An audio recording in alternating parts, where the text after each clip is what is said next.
Yes, I am actually presenting it. Okay. Yes.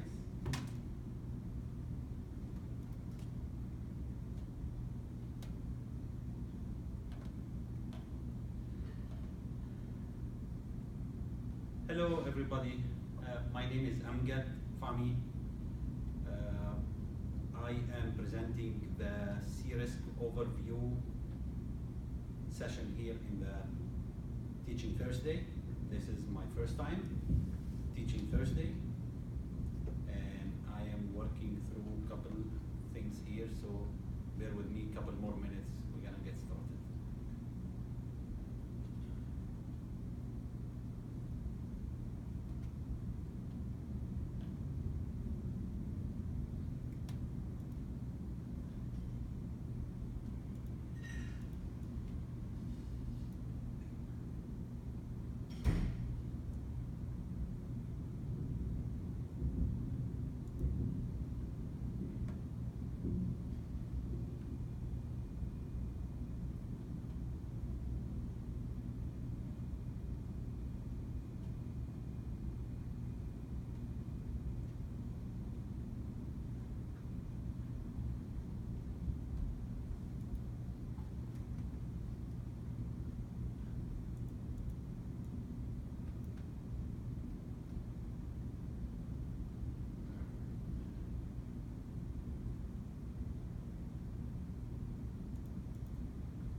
Hello guys on Skype.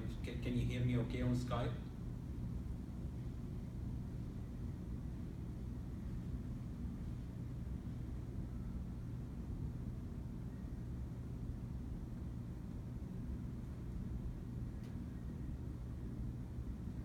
I know we got a couple people on Skype. I just want to make sure the mic level is set where it should be. There, Samantha, can you guys hear me? Samantha, is it Samantha? Okay. Samantha, sorry. Can you hear me okay? I guess you're hearing me from the room here, but I don't know if the mic level is set where it needs to be or not. So, hello. Thanks for being here.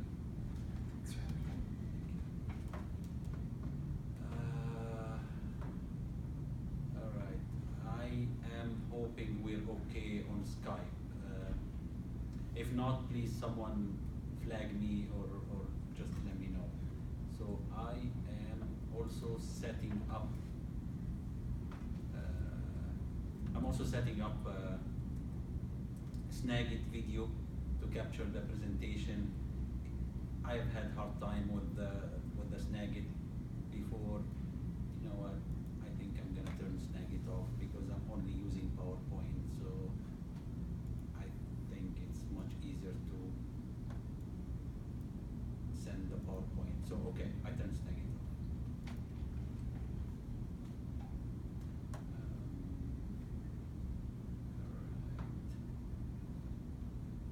Someone send me something.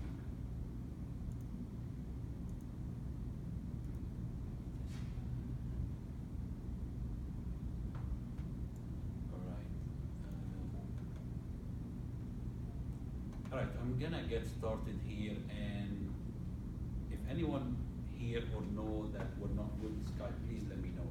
I believe I did everything I again on Skype to get it going. So I'm hoping it's working. I think I'm gonna turn at least one of those lights off. Is that better? Is that reasonable? Yeah. Okay. Control the temperature the way you want. I have video turned on. It's gonna doing this area here. The reason I have it because I want to send this session to a group in ISACA that I'm trying to work with to get to become a certified CRISC trainer with ISACA. We'll explain all that in detail, but I just wanted to give you just heads up. So my name is Amgad Fahmy. I've been at Nationwide here for about 12 years. About 15 years working with information security. I did about 7 or 8 years in IRM, information risk management. Different disciplines in information risk management, between risk assessment and security exceptions, work with the different lines of business, a little bit with PNC, NF, and INO, different areas at Nationwide here, and did some vendor management as well, offshore vendor management and TNP, this and that. So in the last 4 years, I've been working with operation security, which is the cyber security, basically hands-on with attacks and investigations and things like that. Enjoy this, and I enjoyed the risk management as well. I am an active board member with ISC Square and ISACA, so it's all alphabet soup here. So stop me anytime I'm throwing terms like this and ask me, because this is here for everybody.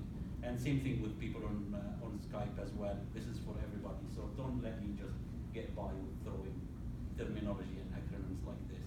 So ISC Square is the consortium, the group that does the CISSP.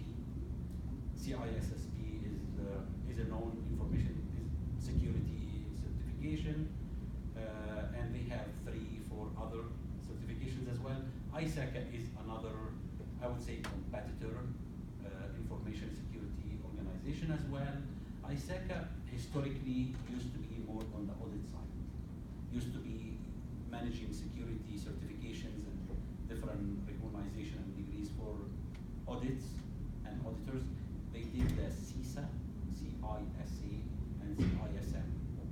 CISA, sorry, I don't remember what does it stand for. Obviously, we can Google it anytime.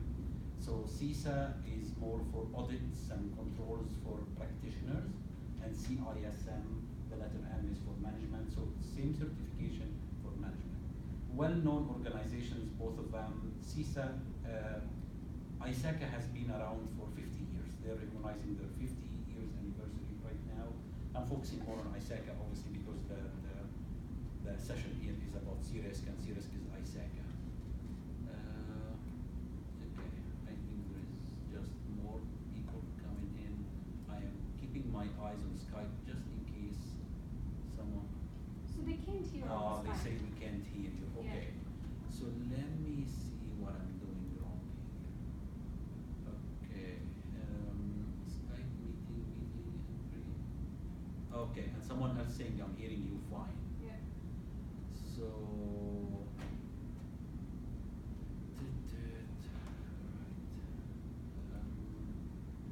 I wish I know if I'm doing anything wrong. Okay, so I'm gonna assume that it's easy to assume I'm not doing anything wrong, right? But I'm gonna go with that assumption. Yeah, if at least one person can hear you through that kind of medium. Sure. So my volume is as high as it can be on both sides, on both Skype and the machine itself. Let me see. Speaker, headset, select device, this good stuff.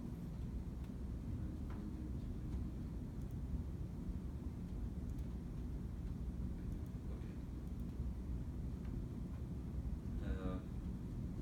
All right. So. I am serious. So I have the CRISC certification. I had it for probably 5-6 years or something. I was grandfather certification when it first started. It's only 5 or 6 years old certification.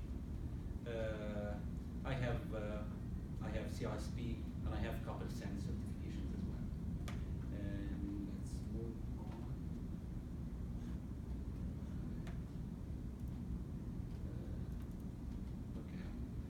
So CRISC, CRISC, the CRISC stands for,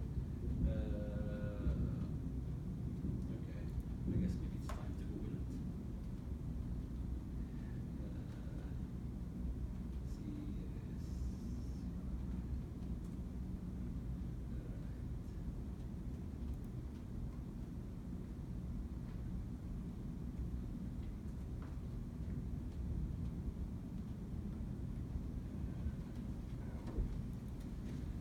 Hello. Okay, Certified Risk and Information System Control. That's what CRISC stands for. Certified Risk and Information System Control. That's what CRISC stands for. So, again, we said that ISACA is a global organization, and the CRISC is designed for those who have experience with in management of risk and design, implement, monitoring, and maintenance of information system controls. To get certified, to get the CRISC certification, you have to have 3 years experience at least across 2 different domains, and we're going to talk about the domains later here and see what those domains are. ISACA, there's a training. There is a training on the ISACA website. ISACA is an information security organization. It's been around for 50 years.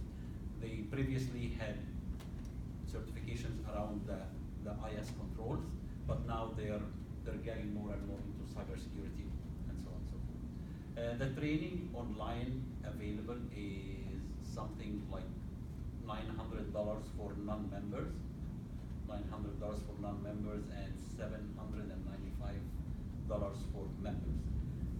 You can go through the training supposedly in 12 hours.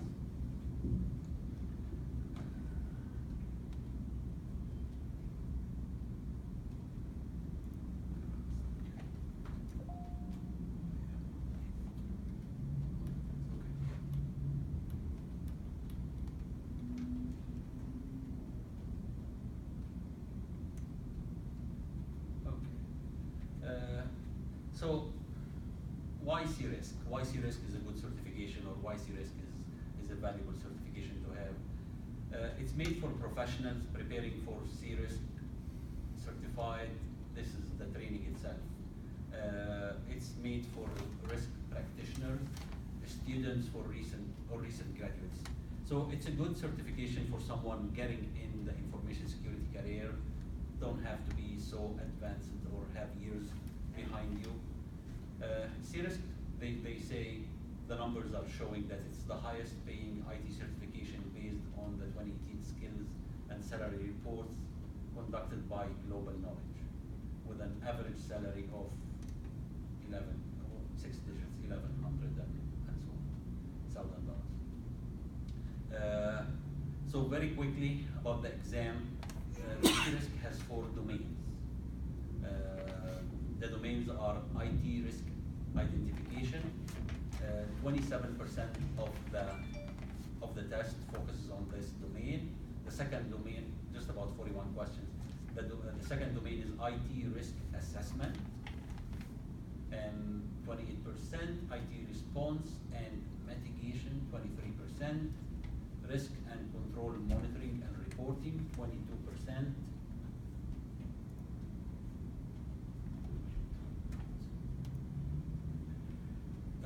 This is my first time presenting here at the Teaching Thursday, so if the format is different or you want me to focus on something versus the other, please let me know.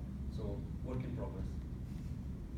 So do you belong to the risk management area? I do, yes. So I worked about 7 years in risk management at IRM. I'm still working in IRM, but I'm now in the operation security. So I'm still dealing with risk, with information security, with mitigations, controls, and all this fun stuff. I'm now in operation security, where I have my hands on defense, cyber defense, and mitigations and things of that nature. But I still work in risk management, yes. I've been at Nationwide for 12 years, all in risk management, in information risk management. And the CRISC certification is totally focused on risk management. not on security, not on cyber security. It's focusing on risk management at the enterprise level. So do you suggest this even for somebody who's not in the risk management? Are you asking whether it's appropriate for someone not in risk management? Right. It's very well, yes. So it's very appropriate for someone wanna step into risk management, wanna get something under their belt that's related to risk management, something that when you show up at an interview and say I wanna work in risk management, they tell you what have you done to qualify for risk management, given the fact that your background is not risk management. You say, well, I have this certification. So that's a good thing to have behind in your pocket, I guess, showing in interviews and things like that. And it's a very well-versed certificate as well across the whole domain of risk management. So there's no instructor-led certification program? There is. Lots of companies have their what they call it boot camps and have their paid training with instructor-led.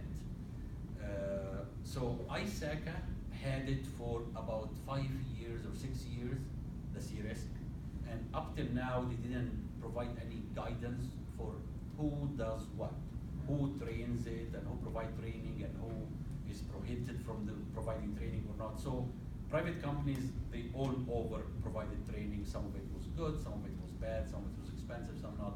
So for the last year or year and a half, ISACA has been building some governance around who provides training, and they are helping the chapters, the local chapters, to provide training.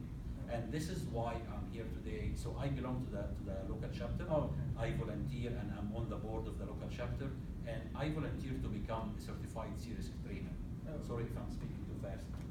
So I volunteer to be a certified CRISC trainer. So they have an auditing company that is validating the trainers, making sure they have the background, they have the expertise, they have the knowledge, and they're able to train as well. So part of their requirements, they wanted me to provide a training, doesn't have to be CRISC or anything, to provide a training and have it recorded and send it to them. So that's why I'm recording the training here with this little phone camera here. Oh, okay. So I can send it to them and tell them, yeah, I provided training and I was able to interact with people, so please give me only easy questions. Sure. Yeah, I'm just kidding. So the local chapter of ISACA here in Columbus will be providing the training hopefully first quarter 2019 or something. So you will see me again if you join the chapter and came for the training. Okay, great. The local chapter here is amazing. They do lots of very good things. Lots of social activities, lots of training, auditing training, and cybersecurity training. So Google the local chapter for ISACA here in Columbus. We meet, yeah, ISACA. We meet once a month. Let me come back to the last screen here. I don't know why this thing is not very good. Okay. So again, the local chapter will meet once every month.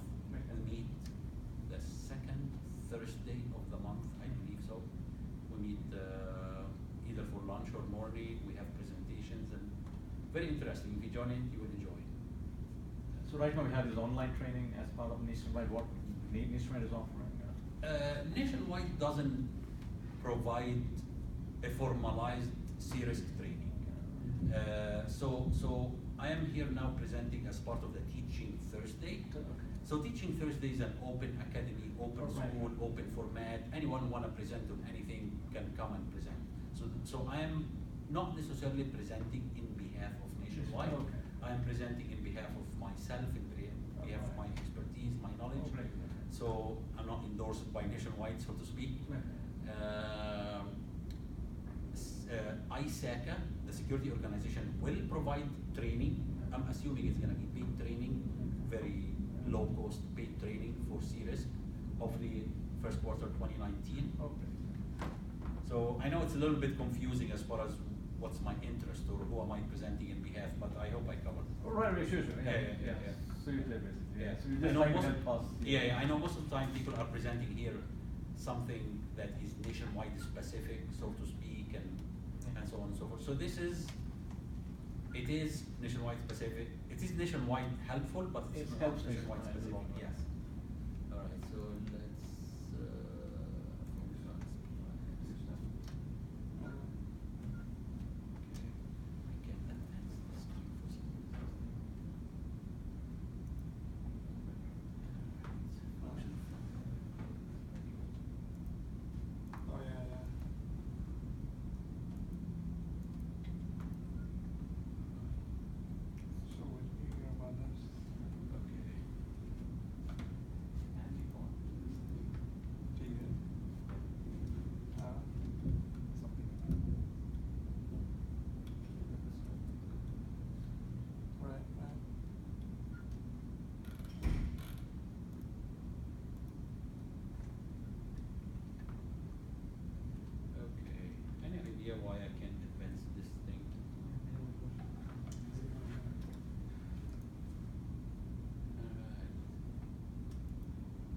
Okay.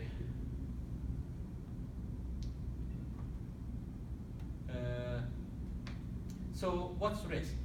According to C-Risk, risk is a combination of probability and an event and its consequences. So something has the potential of happening and what happens if it takes place. So that's kind of the definition of risk at a very high level. Risk is context specific.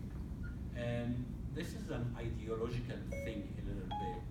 So people throw the word risk all the time, and it means different things to different people. And from my experience in risk management, risk is very much business specific. So although the professionals that they do risk management, they always have an IT background, but it only means something when you put it in a business context. Because bottom line, if there is no business, there is no risk. If there is no business, there is no money, there is no danger, there is no losses. So risk comes from losses. When you lose money, the risk becomes an issue, something to study and something to be concerned about. So for a plumber, risk means different things, different elements, different factors. For let's say for financial organization, risk means different things and different components and different factors. For an IT organization, risk means different things. So risk is a very business-centric, very business-sensitive, business context-specific. So you have to understand the business that you're in to be able to do an effective risk management. Risk in relation to other business functions. So there are different components of the risk management, and that's what this screen is talking about, risk and information security. IT risk management drives the selection of controls and justifies their initial and continued operation. So in risk management, you have controls. You have controls in place, and controls in place that its role is to prevent something from happening. And the risk management basically mandates those controls and controls their values and their factors. Controls, in a different way, controls means a door. A door at the entry of this room here, that's a control. We put a door here so we can manage who gets in and who doesn't. That's a control. So again, in risk management, in IT risk management, for example, we have firewalls, we have user access management, we have file security controls, we have all this kind of things, SSL and whatever, encryption. Those are all controls, and those controls are put in place by the information risk management, by IT risk, to manage what happens when and what not. If the IT risk management activity is not conducted properly, information security controls are almost certain to be incorrectly designed, poorly implemented, and improperly operated. Every control should be traceable back to a specific IT risk that the control is designed to mitigate. So again, an antivirus software on a computer is a control. It's put in place to prevent whatever, malware or virus from spreading on the network, from being effective on a machine. So you can only put an antivirus software on a machine that is, number one, vulnerable to viruses. Number two, you can adjust it in a way, you can only adjust it to a way that the user can still use the machine, can still use the computer. If the control is very, very, very tight to a point that I cannot open a file, well, that's a bad control. Because again, business first, then security. So we provide the control that, number one, enables the business. Number two, minimize the risk. It's not the other way around. So one of the trainings, one of the things that we had to get through in IT risk management is called the FAIR, the FAIR, the FAIR assessment. One of the instructors in fair assessment used to say the most secured computer, or the only secured computer, is a computer that's shackled with a chain and thrown under the ocean. That's a very secure computer. So if you put security first, well, put your computer in a bag and throw it under the ocean. That's a secure computer. But is it usable? Not. It's not usable. So you have to implement the control that, number one, enables the business in a reasonable level, and number two, that provide enough control against something that you know there is potential of it happening. Governance and risk management. So another discipline is the governance and risk management. Governance is accountability for protection of the asset of an organization. The objective of any governance system is to enable organizations to create value for their stakeholders, or to promote value creation, value creation. Value creation in turn is comprised of benefits realization, risk optimization, and resource optimization. Risk optimization is an essential part of any governance system and cannot be seen in isolation from benefits realization of resource optimization. That's a very little complex, fancy words that basically says that business first, then security. So you have to adjust and measure your control in context of the business. You have to allow the business first. So business first, then security. So you can make the control too tight to a point that people cannot share files back and forth, or people can get frustrated opening their computer. Because people will always find a workaround. If you make the control too tight for people that cannot do their business, they will pass passwords via sticky pads. They will write their password on the wall.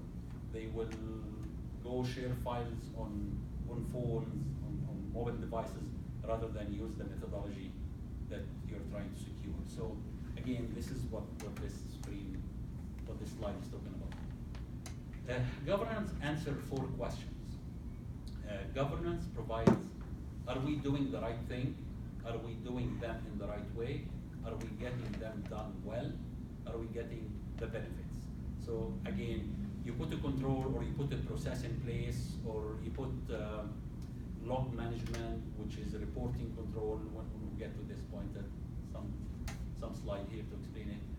Again, you have to put them in the right time. You have to put them in the right values. You have to keep them operational in the right way, and that's what governance, IT governance, provides as well.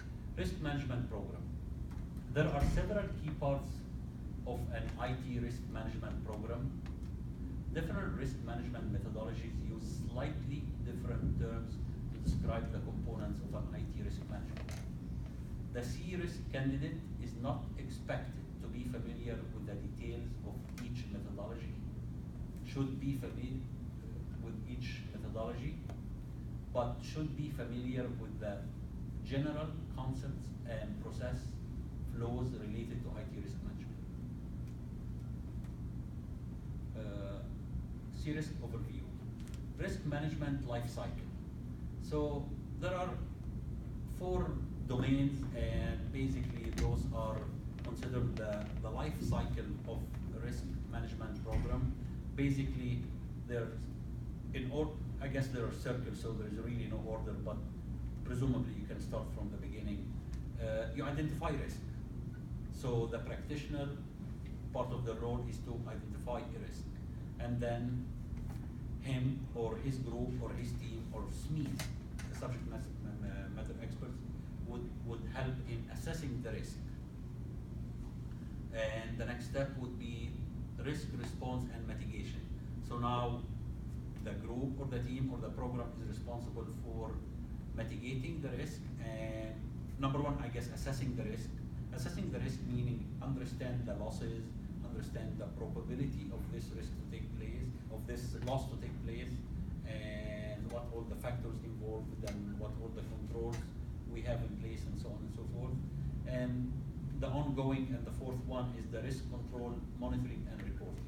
So a risk will live forever unless you diminish the system that it's acting on. So if you identify the risk, it's always gonna be a risk. It's always gonna be tracked on some system, but your role, or this fourth part here of the life cycle, would be to monitor this risk all the time in the organization and to report on the risk all the time in the organization. So a risk would be a person getting killed crossing the street. That's a risk. The city identified this as a risk. City in any city identified that risk at any point in a city. I guess the government in any city identified this risk. The person crossing the street can be killed in a passing car. Lots of controls in place to prevent something like this from happening. It's never gonna be a risk. This will always be a risk. The person can always get killed crossing the street. Like a file can fall in the wrong hand. That's always a risk in an IT environment. The file falling in the wrong hand. You put controls around it, and you often provide reporting to see how high this risk is becoming. Is it less of a risk now than a year ago, or it's becoming more risk? What has changed in the environment that makes it more or less risk? So those are the four steps of the life cycle of the risk management program. Why the IT risk management is important to an organization? The beauty of the C-Risk program is that, sorry, how to use this? I'm getting wrong. Our team space is like that. Is that right? Yeah.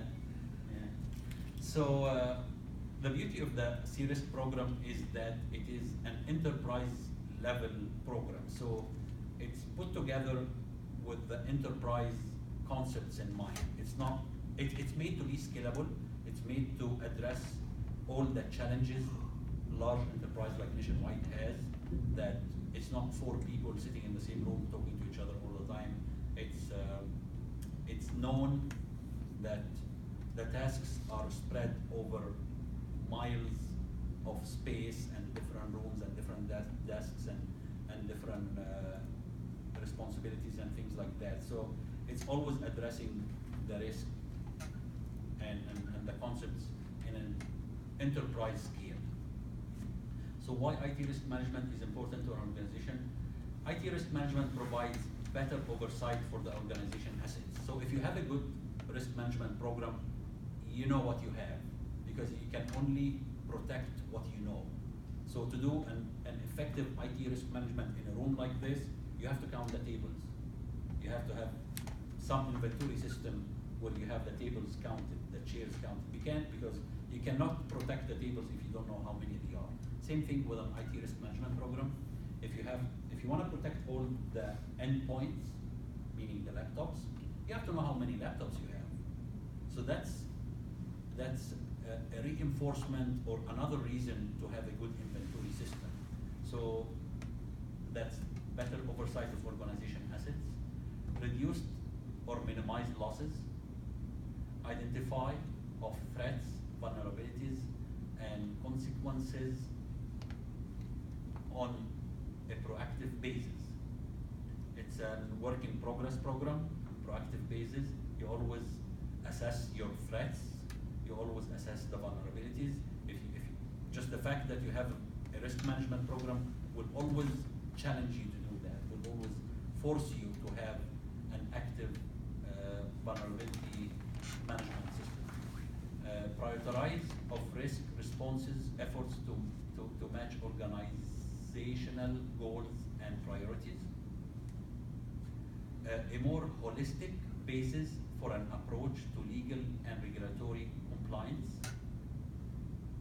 So it gives you a high level overview of where all your risks are, and some of the risks are coming from legal and regulatory requirements. So that kind of puts another emphasis or puts another eye on the regulatory risks and the regulatory requirements.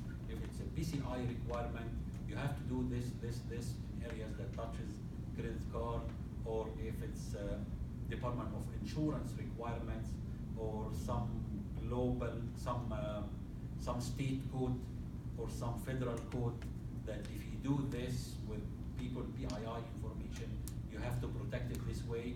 So it's another reason why you will have legal folks in your information risk management program that reviews what you do and make sure they comply with the local or federal requirements or organizational requirements. Increased likelihood of project success. Again, it's another way to when you have what a better way to explain that sentence. Increased likelihood of project success. Just an after fact of having a powerful or an effective information risk management, projects will have more chances to succeed than not. Let me pass through this thing here. I think this is the attendance sheet. Sorry, I could have done it this way. And I'm gonna sometimes stop the video because when the video file becomes a little too heavy, it